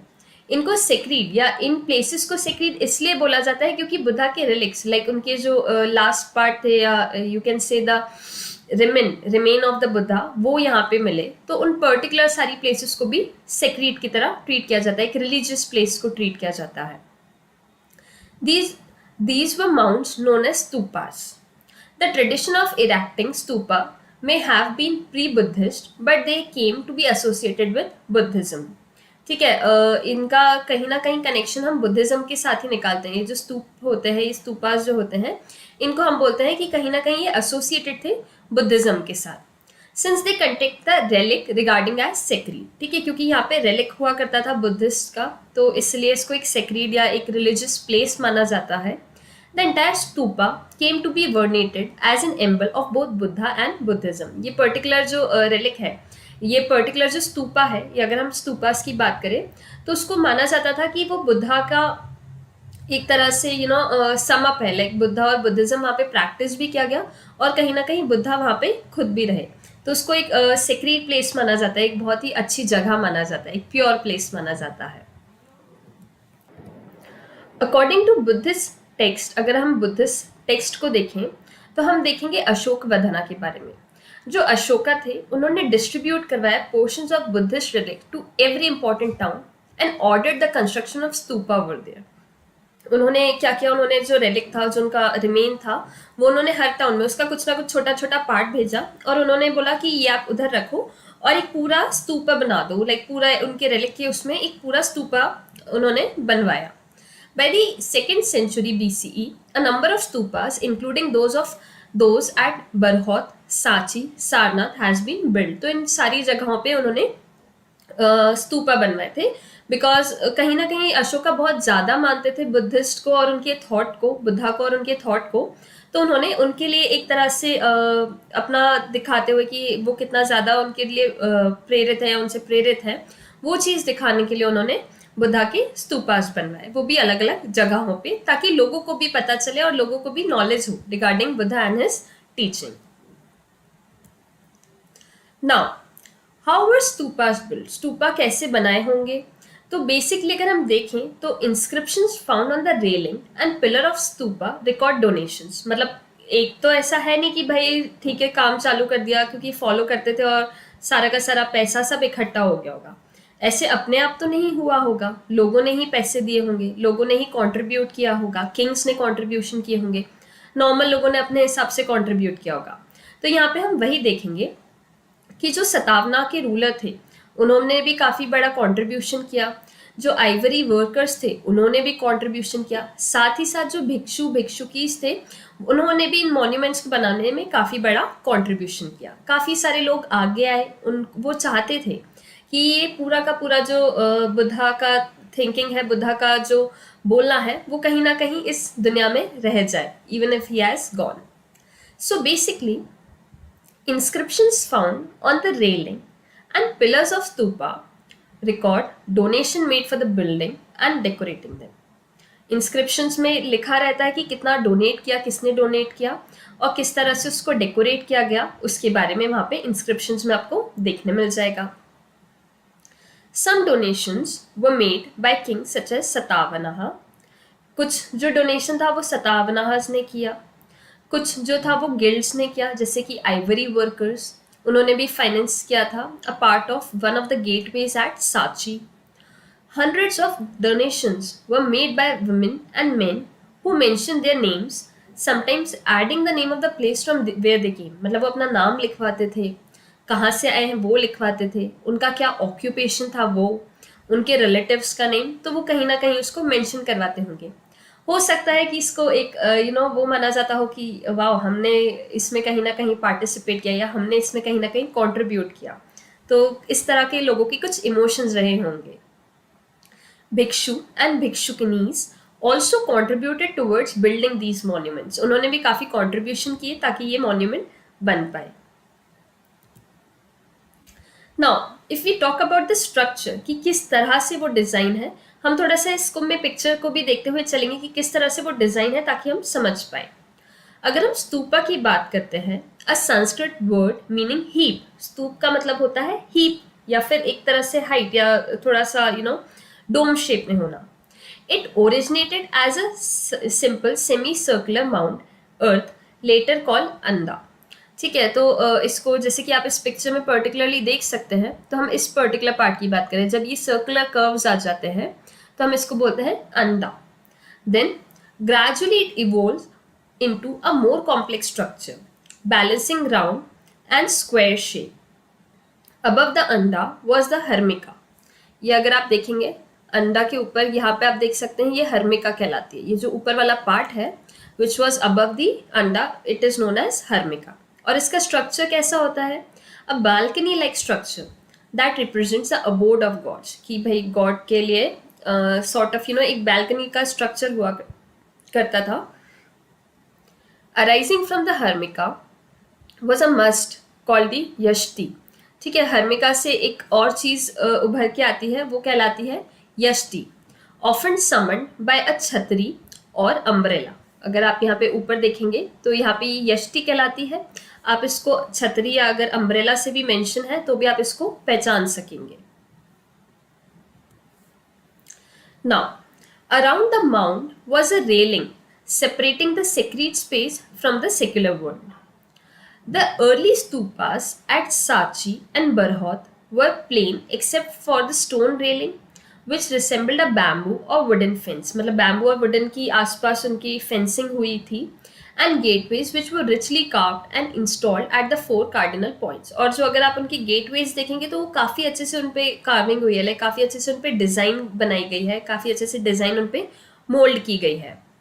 Worshippers entered through the eastern gateway and walked around the mold in a clockwise. जैसे ही worshipper आते हैं तो वो clockwise direction, like आप circle ले रहे हो उस तरह से उसे बनाया गया है। तो worshipper जैसे ही आते थे ईस्टर्न गेटवे से तो वो वॉक करना स्टार्ट करते थे around clockwise direction, keeping the mount on the right, imitating the sun course through the sky. Later the mount of stupa came to be elaborately carved with niches and sculptures as the Amravati and Shah J Kheri in Peshawar. ठीक है, यहाँ पे उनको यहाँ पे और ज़्यादा उनके माउंट्स बनाए, यहाँ पे और ज़्यादा उनके स्तूपास बनाए हैं, स्कल्पचर्स मिले हैं एट अमरावती एंड शाहजी के ढेरी जो पेशावर, अभी हाल फिलहाल में वो एरिया जो है वो पाकिस्तान में है। Now coming to the next topic, discovering stupas, the fate of Amaravati and Sanchi. तो हर एक स्तूप की अपनी अपनी खुद की कहानी है, कैसे वो बिल्ड हुआ, किसने उसको बिल्ड किया, किसने उसको डिस्कवर किया, किसने उसको रिमेन उसके संभाल के रखा, प्रिजर्व करके रखा। तो हम यहाँ पे देखते हैं, each stupa has its own history as we have just see. Some of these are histories of how they have build. कहीं कहीं आप देखेंगे कि कैसे बनाया गया, but there are histories of discoveries as well, कि किसने उसको डिस्कवर किया। And let us now turn to some of these. ठीक है, इनमें से हम कुछ देखने वाले हैं। 1796 की बात है, एक लोकल राजा थे, उन्होंने सोचा कि वो एक टेम्पल बनाएंगे। ठीक है, और उन्होंने बोला कि जो स्तूपा है, जो स्तूपा अमरावती में प्रेजेंट है, उसकी वो रूइंस लेके आते हैं, उनके जो बचा हुआ जो मटेरियल है वो लेकर आएंगे और उसकी हेल्प से, उनके स्टोन से वो अपना एक टेम्पल बनवाएंगे। And thought there might be some treasure buried. उनको लगा कि जब वो मे बी शायद खुदाई करवाए या वो ढूंढने की कोशिश करे तो उनको कुछ ना कुछ ट्रेजर मिल जाए, कुछ ना कुछ उन्हें वेल्थ मिल जाए। इन 1796 a local Raja who wanted to build a temple stumbled upon the ruins of the stupa at Amravati. He decided to use the stone and thought there might be some treasure buried in what seemed to be a hill. Later एक British official Colin magazine आते हैं, उन्होंने भी इस site को देखा, उन्होंने उसका डिटेल डिस्क्रिप्शन देखा, डिटेल ड्राइंग करी, बट उसके बारे में कभी भी उन्होंने कोई रिपोर्ट पब्लिश नहीं करी। और 1854 में एक वॉल्टर एलेक नाम करके कमिश्नर आए थे जो कि गुंटूर से थे। उन्होंने भी अमरावती को विजिट किया। उन्होंने कलेक्ट किए काफ़ी सारे स्कल्पचर्स और वो अपने साथ उनको मद्रास ले गए और उनका नाम पड़ गया एलाइट मार्बल आफ्टर हिम। ये जो एलाइट मार्बल थे उनका नाम पड़ गया उनके बाद। सो some years later, a British official named Colin Magazine visited the site. ये आपको पता होना चाहिए, these names are very important. They can come in the form of MCQ. Although he found several pieces of sculptures and made detailed drawings of them. उन्होंने अच्छे से उनकी काफ़ी अच्छे से detailed drawing करी. These reports were never published, but उन्होंने कभी भी उन reports को publish नहीं किया। फिर उसके बाद 1854 में वॉल्टर एलाइट आते हैं, the commissioner of Guntur, Andhra Pradesh. Then he visited Amaravati and collected several sculptures panel. ठीक है, उन्होंने कुछ पैनल्स को कलेक्ट किया और and he took them away to Madras. These came to be called as the Elliot marble after him. So basically जब ये चीज़ें डिस्कवर हुई तो उन्होंने देखा कि वेस्टर्न गेटवे जो था उन्होंने उसके रिमेन्स देखे और साथ ही साथ जो अमरावती थी वो एक लार्जेस्ट और काफ़ी मैग्निफिकेंट बुद्धिस्ट स्तूपा था जो कि आज तक या बिल्ड किया गया हो। 1850 की अगर हम बात करें तो अमरावती में वापस से डिफरेंट प्लेसेस और डिफरेंट लोगों ने एक्सकवेट करना चालू किया। एशियाटिक सोसाइटी ऑफ बंगाल जो है जो कैलकाटा में है, उधर से भी लोग आए, उन्होंने भी देखा उसको और कुछ लोग लंदन से भी आके उसको देख के गए। So he also discovered, like we are talking about this particular person, Walter Elliot. He also discovered the remains of Western Gateway and came to the conclusion that the structure of Amravati was the largest and most magnificent Buddhist stupas ever built. By the 1850s, some of the slabs from Amravati had begun to be taken to different places. To the Asiatic Society of Bengal at Calcutta, to the Indian office in Madras, and some even to London. It was not unusual to find these sculptures adorning the gardens of British administrators. In fact, any new official in the area continued to remove sculptures from the site on the ground that earlier official has done the same. Like people, what they were doing, they were taking away the remains. They thought कि पहले भी तो लोग लेके गए हैं, तो अगर हम भी लेके जाएंगे तो we are not doing anything wrong. So this was the mindset which people were having, and mostly outsiders, mostly foreigners were interested in collecting these stupas. But वहीं पे एक different mindset के इंसान आते हैं. He was H.H. Cole. उन्होंने बोला कि we can't loot this, this is the original work. We can't loot or we can't take it away. अगर आपको म्यूजियम्स में रखना है तो you can make the similar things. ठीक है, ओरिजिनल जो है उसको आप वहीं रहने दो। तो ये H.H. कोले ने बोला था। One of the few mens who have a different point of view was archaeologist named H.H. Cole. He wrote, "It seems to me a suicidal and indefensible policy to allow the country to be looted of the original work of ancient art." He believed that museums should have a plaster cast facsimiles of sculptures, whereas the original should remain where they have been found. तो इन्होंने एक काफ़ी अच्छा statement दिया and कहीं ना कहीं इन्होंने काफ़ी अच्छा काम भी किया, बिकॉज अगर हर एक इंसान आता और वो अपने हिसाब से लेके चले जाते उनको जो भी चीज़ जम रही थी, तो the country would have not been country के पास जो रिसोर्सेज या जो अभी रिमेन्स है वो हमारे पास अभी तक नहीं रह पाते, because it has been taken away by the people earlier time में। But because of some good minds जो रिमेन्स है वो यहीं पे रह गए, जो ओरिजिनल वर्क है वो हमें अभी भी यहाँ पे देखने को मिल पाता है। Unfortunately, Cole did not succeed in convincing the authorities about Amravati. Amravati को लेके कन्विंस नहीं कर पाए थे, बट कहीं ना कहीं सांची जो था वो बच गया because of Cole. Although his plea for ensued preservation was adopted in case of Sanchi. Why did Sanchi survive while Amravati did not? Perhaps Amravati was discovered before scholars understood the value, the finds, and realized how critical it was to preserve things when they had been found instead of removing them from the site. एक time period पे scholars को समझ आई कि इनकी कितनी ज़्यादा value है, ये सब कितने ज़्यादा इम्पॉर्टेंट है और इनको प्रिजर्व रखना कितना ज़्यादा ज़रूरी है, rather than removing them from the site. When Sanchi was discovered in 1818, three of its four gateways were still standing.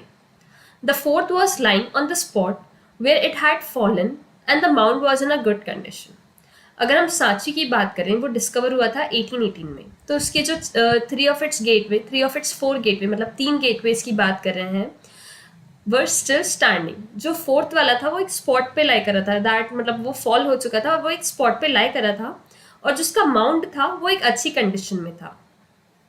Even so, it was suggested that the gateways be taken to either Paris or London. Finally, a number of factors helped to keep Sachi as it was. And so it stands where the Mahachityas at Amravati is now, just as insignificant later mount totally denuded of its former glory. Now coming to sculptures. हम अगर sculptures की बात करें तो काफ़ी सारे sculptures भी मिले. They were remove from the stupas and transported all the way to Europe. ठीक है, उनको यूरोप लेके जाया गया. This happened partially because those who saw them considered them to be beautiful and valuable and wanted to keep them for themselves. जिन्होंने उसको देखा तो वो चाहते थे कि वो उसको खुद ही रखें, उनको इतना ज़्यादा वैल्यूएबल और इतना प्यारा लगा वो. Art historians who have carefully studied the sculptures at Sachi identify it as a scene from Vasantra Jataka. This is a story. Like अगर हम देखें तो उन्होंने भी आइडेंटिफाई किया, और ये एक स्टोरी है एक जेनरस प्रिंस की जो अपना सब कुछ ब्राह्मणों को दे देता है और अपनी फैमिली अपने बच्चों के साथ जाके फॉरेस्ट में रहने लग जाता है. As you can see in this case, historians often try to understand the meaning of sculpture by comparing it with the textual evidence. वो स्कल्पचर का मीनिंग समझने की कोशिश करते हैं, उस पर क्या लिखा है या उसको किस तरह से बनाया है, उसकी डिज़ाइन समझने की कोशिश करते हैं टेक्स्ट के रेफरेंस में. वो पहले टेक्स्ट देखते हैं और उसके अकॉर्डिंग वो उसको समझने की कोशिश करते हैं. Now coming to symbol of worship. जब हम देखते हैं बुद्धा के बारे में, जब हम देखते हैं काफ़ी सारी चीज़ों के बारे में, तो हमारे मन में एक पॉइंट आता है कि कुछ पर्टिकुलर फिगर्स थे, उनका क्या मतलब था, वो जो सिंबल थे वो किस चीज़ को लेके स्टैंड करते थे, वो चीज़ हमें जानना ज़रूरी है. Art historians had to acquire familiarity with hagiographies. Hagiographies की अगर हम बात करें तो दीज वर द बायोग्राफी और सेंट या फिर religious leader. Hagiographies often praise the saint's achievement and may not always be the literally accurate. ये ज़रूरी नहीं थी कि हमेशा ही accurate meaning predict करे. They are important because they tell us about the belief of the followers of that particular tradition of the Buddha in order to understand Buddhist sculptures. According to hagiographies, the Buddhists attained enlightenment while meditating under a tree. अगर हम उनकी biography को पढ़ें, उनके बारे में हम पढ़ें, तो हमें पता चलेगा कि जो बुद्धा थे उनको एनलाइटमेंट मिला जब वो मेडिटेट कर रहे थे under the tree. Many early sculptors did not show the Buddha in human form. Instead they showed his presence through symbol. अगर हम काफ़ी सारे स्कल्प्चर्स को देखेंगे तो बुद्धा को उन्होंने ह्यूमन फॉर्म में नहीं बताया है, उन्होंने उनको एक सिंबल के थ्रू प्रिडिक्ट किया, उन्होंने उनको एक सिंबल के थ्रू बताने की कोशिश की है. जो एम्प्टी सीट होती है वो इंडिकेट करती है कि जो बुद्धा है वो मेडिटेट कर रहे हैं. And the stupa was meant to represent Mahaparinirvana. Another frequently used symbol was wheel. Wheel का symbol भी काफ़ी जगह यूज़ किया है, जिससे ये डिपिक्ट करते थे कि उनका फर्स्ट लेक्चर कहाँ हुआ था या फर्स्ट लेक्चर को लेके उन्होंने व्हील का सिंबल बनाया. And it was delivered at Sarnath. जो उनका फर्स्ट सेरेमन था या फर्स्ट लेक्चर था, it was at Sarnath. As is obvious, such sculptures cannot be understood literally. For instance, the tree does not stand simply for a tree, but symbolizes an event in the life of Buddha. मतलब अगर हम हर एक symbol को पढ़ेंगे तो it was not just a symbol. एक सिर्फ symbol नहीं था वो, बल्कि उससे कुछ ना कुछ मीनिंग, बुद्धा की लाइफ का कुछ ना कुछ इवेंट या मीनिंग निकल के आ रहा था. In order to understand such symbols, historians have to familiarize themselves with the tradition of those who produce these works of art. Now, coming to the next topic, which is popular tradition. अगर हम बात करें sculptures की जो सांची पे present है, they were not directly inspired by the Buddha idea, उनके ideas से वो लोग नहीं बनाए गए थे या डायरेक्टली उनके आइडियाज होल्ड नहीं करते थे. These include beautiful women swinging from the edge of a gateway holding onto a tree. Like you can imagine this thing कि बहुत खूबसूरत सी women है and she was swinging from the edge of the gateway holding onto a tree. Initially scholars were bit curious, like कि इस image को देख के वो काफ़ी ज़्यादा curious हो गए, which seemed to have a little to do with renunciation. However, after examining other literary tradition, they realized that it could be a representation of what is described in Sanskrit as शाल भंजनिका. ठीक है, तो उनको लगा कि ये एक ऐसी particular figure है, ऐसा पर्टिकुलर सिंबल है जो रिप्रेजेंट करता है ऐसी वुमेन को जिसके टच से ट्रीज बनने लग जाते हैं, फ्लावर्स बनने लग जाते हैं, फ्रूट्स बेयर होने लग जाते हैं. तो इस तरह का उन्होंने एक सिंबल को प्रिडिक्ट किया.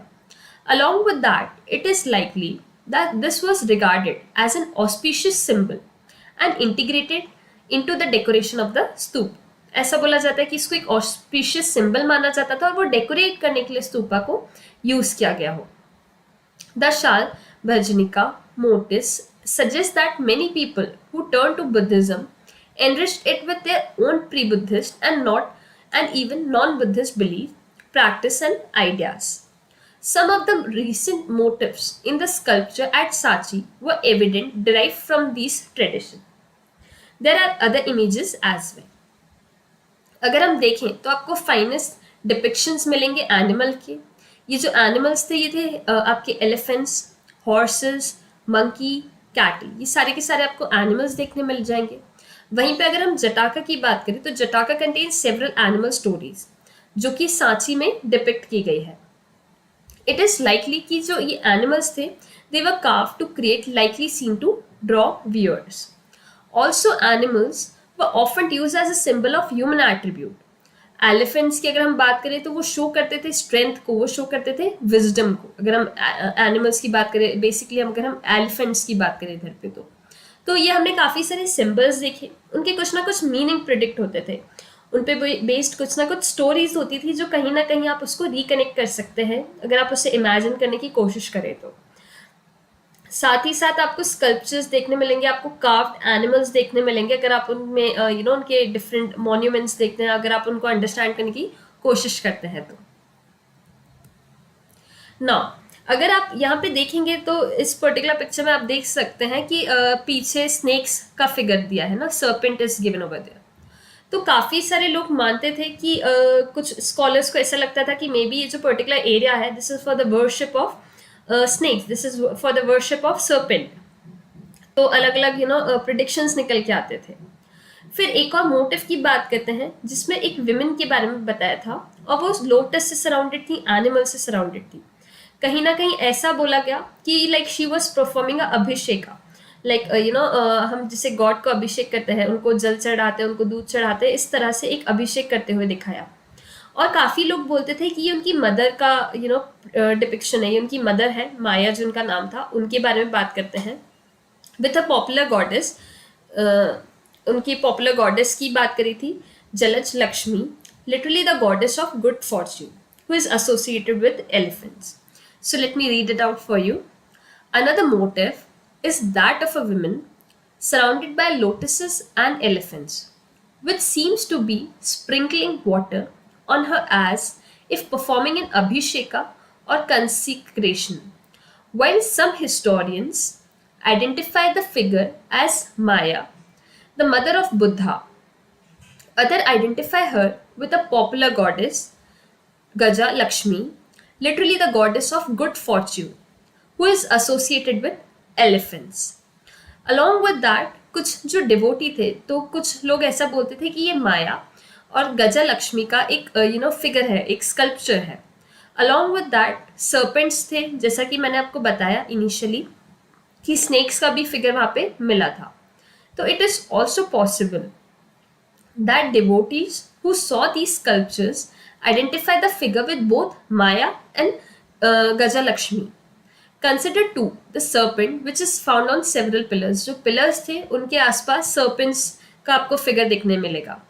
The motifs seems to be derived from popular tradition which were not always recorded in the text. Interestingly अगर हम बात करें तो जो मॉडर्न हिस्टोरियन है James Fergusson considered Sanchi to be centre of tree and serpent worship. He was not familiar with Buddhist literature, most of which had not been yet translated, and arrived at the conclusion by studying only the image on their own. So basically अगर हम बात करें एक modern art historian है, उनका नाम है James Fergusson का. उन्होंने सांची को ऐसा बोला कि it was the centre of tree and serpent worship. मतलब वो मानते ही नहीं थे, उनको लगा ही नहीं कि वो बुद्धिस्ट लिटरेचर के साथ जुड़ा हुआ है या उसका कुछ ना कुछ कॉम्बिनेशन है बुद्धिस्ट लिटरेचर के साथ. Most of which had not been yet translated, and arrived at this conclusion कि अगर वो स्टडी करें उन इमेजेस को तो उनको एक अलग ही डिपिक्शन मिल रहा है वहां से, एक अलग ही कंक्लूजन पे आ रहे थे वो उनकी स्टडी के बाद. Coming to the next topic, new religious tradition. New religious tradition, the development of Mahayana Buddhism. By the first century CE, there is an evidence of change in the Buddhist idea and practices. जो early Buddhists थे, they had given great importance to self effort in achieving nibbana. Like उन्होंने बोला कि आप खुद से उस चीज को अचीव करो, आप खुद से उसके लिए मेहनत करो. Beside, the Buddha was regarded as a human being who attained enlightenment in nibbana through his own efforts. उन्होंने खुद के effort से nibbana को attain किया. However, gradually the idea of savior emerged. It was believed that he was the one who could ensure salvation. Simultaneously, the concept of Buddhista was also developed. Buddhista were perceived as deeply compassionate beings who accumulated merit through their effort but used this not to attain nibbana and thereby abandon the world but to help others. उनका main motive ये हुआ करता था कि वो दूसरों की help करें, वो दूसरों के लाइफ में चेंजेस लेकर आए, दूसरों के लाइफ में वो इम्पोर्टेंस क्रिएट करें. जो वर्शिप थी, जो इमेज थी बोथ बुद्धा एंड बुद्धिस्ताओं की, they became an important part of the tradition. This new way of thinking was called Mahayana, जिसका मतलब है great we. Those who adopted these believe describe the other tradition as Hinayana और the laser wheeler. जो भी महायाना को follow करते थे वो अपने आप को एक मानते थे कि वो एक हायर लेवल पे जा रहे हैं, एक हायर जगह पे पहुंच रहे हैं, और उसको वो एज अ ग्रेट व्हील बोला करते थे. वहीं जो दूसरे लोग थे, बाकी ट्रेडिशंस को वो एक लेसर व्हील की तरह कंपेयर करते थे, क्योंकि वो लोग उतना सेल्फ एनलाइटमेंट में नहीं आ पा रहे, वो सेल्फ एफर्ट्स नहीं लगा पा रहे उस चीज को अचीव करने के लिए.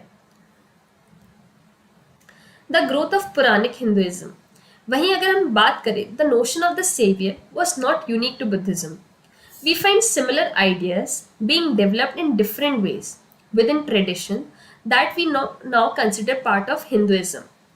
जैसे कि वैष्णविज्म हो गया, जब हम विष्णु को मानते हैं, विष्णु को वर्शिप करते हैं, या फिर शिविज्म हो गया, जब हम शिव को मानते हैं एज अ चीफ गॉड. तो ये भी कंसेप्ट धीरे धीरे करके डेवलप होने लगे, जहाँ पे एक एक डाइटी के ऊपर, एक भगवान के ऊपर काफी ज्यादा फोकस स्टार्ट हो गया. इस तरह की वर्शिप में जो डिवोटी है और गॉड है, उनके बीच में एक अच्छा बॉन्ड डेवलप हो जाता है. एक तरह से वो अपना आप बोल सकते हैं as one of love and devotion, या फिर लोग भक्ति में आ जाते हैं, लोग भक्ति करना स्टार्ट कर देते हैं. वैसे अगर अपन वैष्णविज्म की बात करें तो it was developed around various अवतार या फिर इनकारनेशन ऑफ डाइटी. मतलब एक ही भगवान के काफी सारे लोगों को, काफी सारे रूप को लोग पूजने लग जाते हैं. 10 अवतार्स जो थे वो रिकॉग्नाइज्ड किए गए. These were forms that the deity was believed to have assumed in order to save the world whenever it was threatened by disorder and destruction because of the dominance of evil forces. It is likely that different avatars were popular in different part of the country. Recognizing each of these local deities as a form of Vishnu was one way of creating a more unified religious tradition. So basically अलग अलग हम जब form देखते हैं तो उनमें से represent किया था उनको भी स्कल्पचर्स में एज व अदर डाइटीज. शिव की भी बात करें तो शिव के को लिंगा के साथ एक सिंबलाइज किया जाता है. Although he was occasionally represented in human form too, like उनको ह्यूमन की भी फॉर्म में बताया गया, but basically Shiv with his linga is symbolised as Shiva. So अलग अलग सेट, अलग अलग डाइटीज को अलग अलग तरह से रिप्रेजेंट किया गया, लोगों ने उनको अलग अलग तरह से आगे रखा. All such representation depicted a complex set of ideas, मतलब लोगों के अलग अलग आइडियाज आ रहे थे जब वो अपनी डाइटी को आगे रखते हैं, उनको मानते हैं, उनके सिंबल्स बनाते हैं, तो उनका एक अलग कंसेप्ट शो होता है। ठीक है, उन्होंने उनको हेड ड्रेसेस पहनाया, ऑर्नामेंट्स, अयोध्या, वेपन और auspicious object the deities hold in their hand, how they are seated etcetera, है ना। आप उनका रिप्रेजेंटेशन देख सकते हैं, वो काफ़ी कॉम्प्लेक्स एक स्ट्रक्चर देखने मिलेगा। उनकी हेड ड्रेसेस होती हैं, ऑर्नामेंट्स पहने रहते हैं उन्होंने, उनके हाथों में वेपन होते हैं, और कुछ बैठे हुए भगवान होते हैं, कुछ खड़े हुए होते हैं। तो अलग अलग डिपिक्शंस निकल के आते हैं उन पर्टिकुलर गॉड्स की, उन पर्टिकुलर डाइटीज की। To understand the meaning of these sculptures, historians have to be familiar with the story behind them। अगर आपको स्कल्पचर्स की मीनिंग पता करने हैं तो आपको स्टोरी पता होनी चाहिए कि उसके पीछे क्या स्टोरी चल रही थी। Many of which were contained in Purans compiled by Brahmins by about middle of the first millennium CE. They contain much that has been composed and has been in circulation for centuries, including stories about god and goddesses. Generally, they were written in simple Sanskrit versas, like एकदम simple Sanskrit versas में लिखी थी, और वो लोग तेजी से like you know in a loud voice they used to read, मतलब women भी, शूद्रास भी, everybody who did not have access to Vedic learning, जिनको Vedic learning का ज्ञान नहीं था या knowledge नहीं था, तो वो कहीं ना कहीं शिव को लिखे गए या जो दूसरे गॉडेसेस को लिखे गए टेक्स्ट थे उसको उन्होंने पढ़ना चालू किया। Much of what is contained in the Purans evolved through interaction among people like priests, merchants, ordinary men, women who traveled from place to place sharing their ideas and belief। लोग travel करते थे, अपने thoughts को अपने बारे में, अपने deity के बारे में लोगों को बताते थे, एंड उस तरह से काफ़ी ज़्यादा लोगों को अवेयरनेस क्रिएट हुई, उनको भी समझ आया कि किस तरह से लोग अपने डाइटी को मानते हैं। We know for instance the Vasudev Krishna was an important deity in Mathura region। अगर हम वहीं मथुरा की बात करें, हम यूपी की बात करें, तो कृष्ण भगवान की बहुत ही ज़्यादा वहाँ पे भक्ति की जाती है, वहाँ पे काफ़ी लोग उन्हें फॉलो करते हैं। ओवर सेंचुरी उनकी जो वर्शिप है वो सिर्फ इंडिया ही नहीं, अलग अलग पार्ट्स, कंट्री के अलग अलग पार्ट्स में एंड एज वेल एज अलग अलग कंट्रियों में भी जाके उनकी वर्शिप करने लगे हैं लोग। Now coming to the next topic which is building temples. तो बेसिकली टेम्पल्स बनाए गए, but who made these temples, कितना पैसा लगा होगा उन्हें बनाने में, वो पैसा किसने दिया होगा, किसने डेकोरेट किया होगा, क्या थॉट था टेम्पल्स बनाने का, हम यहाँ पे जानेंगे। Around the time that stupas at sites such as Sanchi were acquiring their present form, the first temple to house image of god and goddesses were also being built. The early temple were small square room called the Garbhagriha with a single doorway for a worshipper to enter and offer worship to the image। Like एक image हुआ करती थी, एक ही doorway हुआ करता था कि like लोग जाते थे, अपने हाथ जोड़ते थे, प्रे करते थे, and they used to come back. Gradually tall structure known as shikhar वो build over the central shring, जो श्रृंग था मेन, जो सेंट्रल श्रृंग हुआ करता था, तो उसके ऊपर एक शिखर टाइप से बना दिया जाता था, लाइक एक और बड़ा सा फिगर बना दिया जाता था। Temple walls often decorated with sculptures, जो वॉल हुआ करती थी उस पर स्कल्पचर्स या उस पर दूसरे फिगर्स बना दिए जाते थे कि animals were following the God, people were following the God, इस तरह से कुछ डेकोरेट किया जाता था, स्कल्पचर्स कार्व किए जाते थे। Later temples became far more elaborate with assembly halls, धीरे धीरे करके वो और बढ़ गए, असेंबली हॉल्स उसमें आना चालू हो गए, काफ़ी बड़ी बड़ी वॉल्स बना दी, काफ़ी सारे गेटवेज बना दिए, पानी रखना चालू कर दिया लोगों ने। तो इस तरह से टेम्पल का भी इवोल्यूशन हुआ है, मतलब छोटे से काफ़ी बड़े होने लगे टेम्पल्स भी। One of the unique feature of early temple was some of these were hollowed out of a huge rock as artificial caves। कुछ कुछ ऐसे हैं कि लाइक केव के ही अंदर उन्होंने बना दिया, उनको उन्होंने केव को ही हॉलो आउट किया और उसके अंदर उन्होंने मूर्ति रख दी इस तरह से। The tradition of building artificial cave was an old one. Some of the earliest of these were constructed in 3rd century BCE on order of Ashoka for renouncers who belonged to the Ajivika sect। अब ये जो tradition है ये evolve हुआ काफ़ी सारे stages में, काफ़ी सारी तरह से, और 18th सेंचुरी की अगर हम बात करें तो carving out of an entire temple that of Kailashnath, Shiv ji का जो नाम है, a copper plate inscription record the amazement of the chief sculptor after he completed the temple at Ellora. Ellora पे उन्होंने बनाया था, and oh how did I make it, तो उन्होंने इस तरह से उस पर कॉपर प्लेट पे उन्होंने इस तरह के अमेजमेंट को, इंस्क्रिप्शन को उन्होंने लिख दिया. Now coming to the last topic, can we see everything. By now, you have had a glimpse of rich visual tradition that existed in the past, and that too in Indian history. It expressed the brick, stone architecture, sculptures, and painting.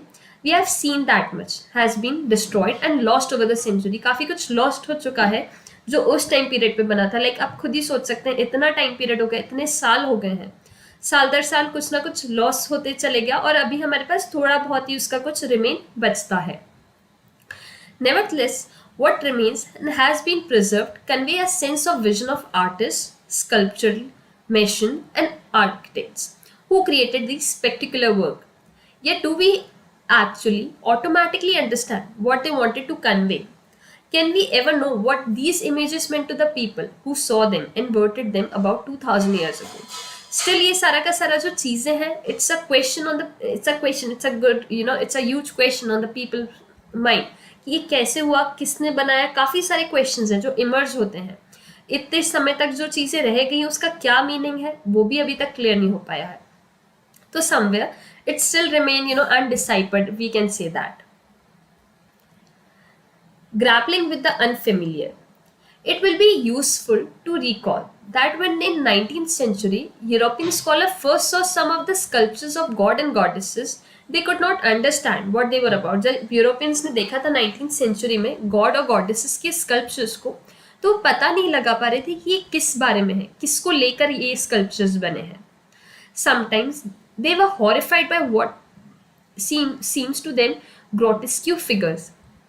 Multiples arm होते थे, बहुत सारे head होते थे, combination था एक human और animal form का.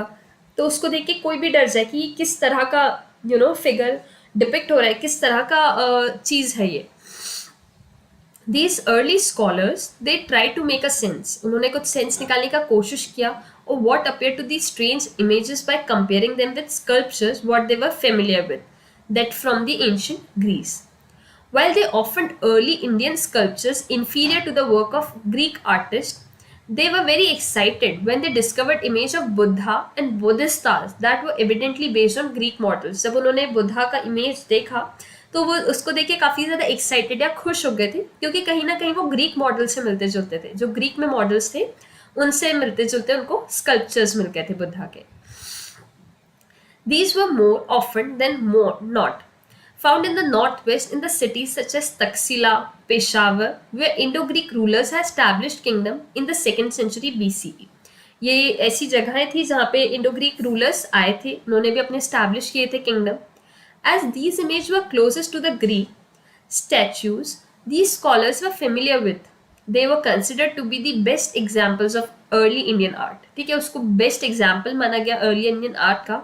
In fact, these scholars adopted a strategy as well as frequently used devising yardstick derived from the familiar to make sense of the unfamiliar. उन्होंने काफ़ी कोशिश की ये समझने की कि क्या हो रहा था या क्या हुआ करता होगा उस टाइम पीरियड में.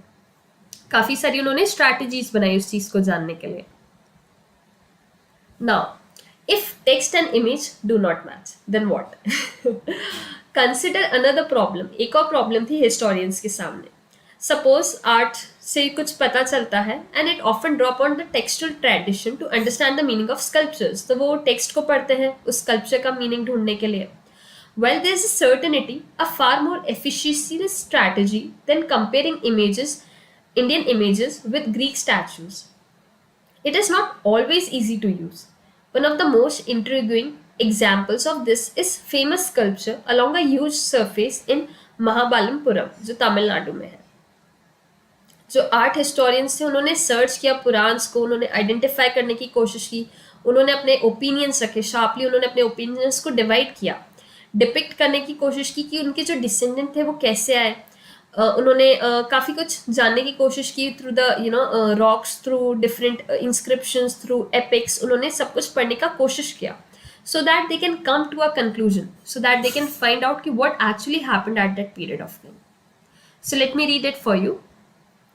Art historians have searched through the Purans to identify it and are sharply divided in their opinion. Some feel that this depicts the descent of the river Ganga from heaven. The natural cleft through the center of the rock surface might represent the river. The story itself is narrated in Purans and epics. ये जो story है ये पुराण और epic सब में आपको मिल जाएगी. Other feel that it is represent a story from Mahabharat. कुछ को लगता है कि महाभारत का story है जहाँ पे Arjun doing penance on the river bank in order to acquire arms, ताकि उनको arms मिल सके, pointing to a central figure of an aesthetic. So I hope आपको ये लेक्चर समझ आया होगा. अगर आपको कोई भी डाउट है, किसी भी चीज़ में प्रॉब्लम है, तो आप नीचे कमेंट सेक्शन में मेंशन कर सकते हैं. आपको किसी भी सब्जेक्ट में डाउट है तो आप हमें कॉन्टैक्ट कर सकते हैं. Thank you and have a good day.